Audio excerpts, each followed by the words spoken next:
میری بہت سی نمازیں چھوٹی ہوئی ہے۔ اب میں نے الحمدللہ نماز پڑھنی شروع کی ہے اور نہ چھوڑنے کا پختہ عہد کیا ہے۔ یہ معلوم کرنا ہے کہ جو نمازیں چھوٹ گئی ہے کیا وہ سب پڑھنی پڑے گی یا توبہ اور استغفار سے معاف ہو جائے گی؟ اگر پڑھنی پڑے گی تو ان کی ترتیب کا طریقہ کیا ہوگا؟ جبکہ مجھے کچھ بھی یاد نہیں کتنی نمازیں چھوٹی ہیں۔ پہلے کبھی پڑھ لیتا تھا اور کبھی نہیں، لیکن اب میں نے نماز پڑھنے کا پختہ عہد کر لیا ہے۔ انشاءاللہ اب نماز نہیں چھوڑوں گا اور صاحب ترتیب ہونا چاہتا ہوں۔ دیکھو، جس بندے کی بہت ساری نماز چھوٹ جائے اور وہ ان سب کو ادا کرنا چاہے تو سب سے پہلی بات تو یہی ہے کہ اللہ کے دربار میں اپنی چھوٹی ہوئی نمازوں کی توبہ اور استغفار کرے۔ میں آپ کو ایک بات یہ بھی بتلا دوں، میں نے بھی سنی ہے کسی کے بیان میں یوں ہی، تو وہ کہہ رہے تھے کہ بھئی جب ہم نے توبہ کر لی اور اللہ غفور الرحیم ہے تو نمازوں کی قضا کرنے کی کیا ضرورت رہ گئی؟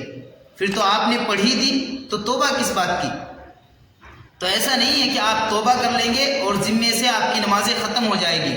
وہ قیامت کے دن حساب ہوگا، اللہ غفور الرحیم ہے، اس کو بھی وہ بخش دے گا جس نے ایک بھی نماز نہیں پڑھی ہوگی، اور ہو سکتا ہے کسی گناہ پر اس کی پکڑ ہو جائے جس نے زندگی میں ساری نمازیں پڑھی ہوں۔ بہرحال یہ سن کر کہ جی میں نے توبہ کر لی، اللہ میری نمازوں کو معاف کر دے، میں آپ سے نہیں چھوڑوں گا، تو پیچھے کی نمازیں آپ کے ذمے سے نہیں اتری، یاد رکھنا آپ کو پڑھنی پڑے گی۔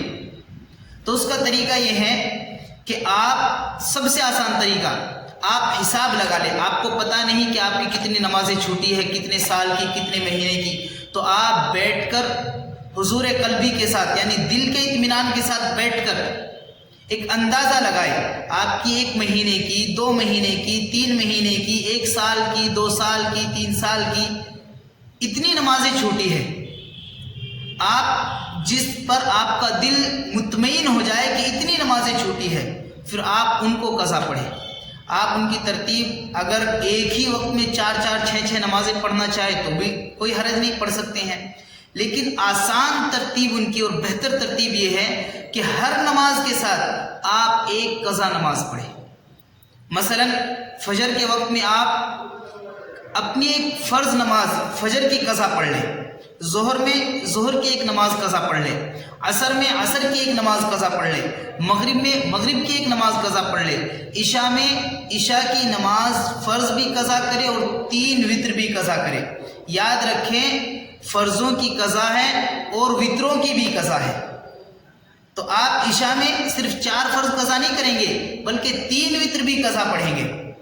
تو آپ جتنے دن متعین کریں گے، آپ نے مثلا 1 سال کے لیے طے کیا ہے کہ میری 1 سال کی نمازیں 365 نمازیں میری چھوٹی ہوئی ہے، ہر ایک نماز آپ کی 365 مرتبہ چھوٹی ہے، تو آپ ایک دن متعین کر کے، تاریخ متعین کر کے پڑھنا شروع کر دیں گے، تو جب گھوم کر اگلے سال وہ تاریخ آئے گی تو آپ کی 365 نمازیں، ہر ایک نماز 365 مرتبہ پڑھی جائے گی، قضا نماز آپ کے ذمے سے اتر جائے گی اور آپ صاحب ترتیب ہو جائیں گے۔ تو طریقہ کیا بہتر ہے؟ آپ حساب لگائے کتنی نمازیں چھوٹی ہے، پھر اسی طریقے سے آپ ایک نماز ہر نماز کے ساتھ میں پڑھے۔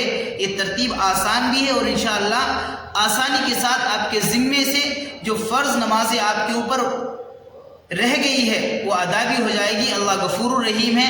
اگر اسی حال میں آپ کی اس توبہ اور استغفار کے دنوں میں ہی موت آ جائے تو اللہ کی ذات سے امید کی جا سکتی ہے کہ آپ قیامت کے دن ان لوگوں میں شمار ہوں گے جن کی کوئی بھی نماز نہیں چھوٹی ہوگی۔